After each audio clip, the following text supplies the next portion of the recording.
Hi, my name is Hannah Tyrrell. I'm an ex-Irish Rugby international. I now play GA with Dublin Ladies. And in the past, I've suffered with my mental health. I had an eating disorder and I also struggled with self-harm and suicidal ideation. But when I was about 12 or 13, I started to struggle with my self-confidence and my self-worth. I felt like I wasn't really good enough at anything, despite doing well in school, having lots of friends, being good at lots of different sports. And I thought that if I could change how I looked and how I maybe was seen by people and lost a bit of weight, that I could maybe change how people felt towards me. And this led to me having an eating disorder in the form of bulimia. At this time, I was playing Gaelic football, which I picked up a little bit later in life. And sport for me was always a bit of a relief and a bit of a release and a get away from all the negative thoughts that I had inside my head. Because with my eating disorder, I always had negative thoughts about how I looked and my own self-worth. And I was constantly putting myself down, and not being my true self. And sport was the one place that I could be myself and not hide anything. And my eating disorder got worse over the years because I completely isolated myself from my friends and my family, and I told nobody about what I was doing to myself and how I felt. And the more I isolated myself, the worse things became and the worse my thoughts became. And this led to me self-harming.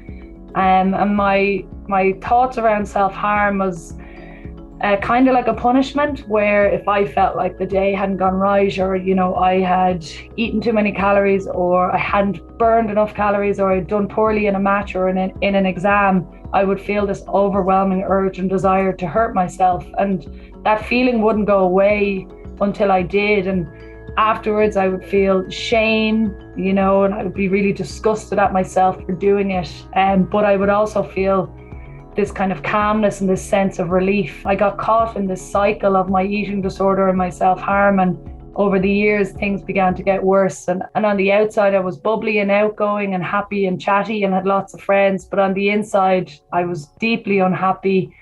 I never spoke out because I was really afraid of the stigma and how people would feel about me. And I was afraid that people wouldn't be able to help me, that I was so broken I couldn't be fixed. When it eventually came out that I was struggling, I had such an outpouring of love and support from friends and families, from people I rarely spoke to anymore, from old teachers, old sporting teammates. And it was just so amazing to realize that people did care, people wanted to help, and that if I had have spoken out sooner, people, would have been there for me.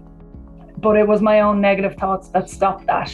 I was struggling with my mental health. I wasn't cured straight away, and I had a bumpy road, of trying to get through it. And I went through various different counselling sessions and therapy programs and eating disorder programs to overcome it. For so long, I had felt like this was going to be my life and these thoughts were going to be there forever. And it's why I tried to take my own life a couple of times, because I couldn't bear the thought of living like that for the rest of my life. And I never had any feelings of hope and that I could recover from it until I started to communicate effectively with my friends. That feeling of hope began to grow. I began to actually love myself a little bit more, and that feeling of worthlessness and self-hatred began to diminish. And look, this didn't happen overnight. It took a couple of years. There was definitely periods of 2 steps forward, 1 step back. But both during my mental health problems and in my recovery stage, sport and the people within it and who I met through sport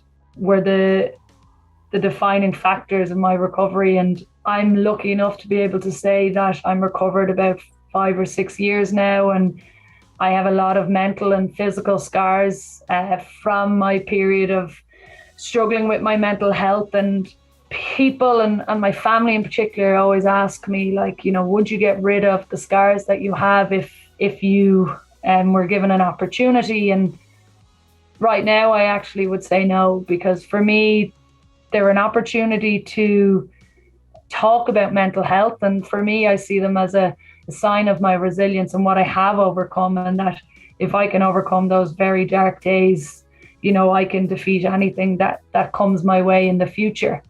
I still have bad days like everybody else, and it's just how I deal with them because of what I've been through and how I'm able to manage any obstacles that come in my way, and that, I don't revert back to my old negative habits that I used to have. And to clear my head, I like to take my two dogs out for a walk where possible, and because no matter how good or bad you've played in the game, they will love you unconditionally and put a smile on your face. So advice that I would give to anybody who's struggling with their own mental health problems is to try and find somebody that you have the confidence in to talk to, because the more that you hold in those negative thoughts, the worse they're going to get. And you mightn't realize that people out there care about you and want to help and support you, but there is always somebody willing to listen. And so I like the kind of thought of a one good adult,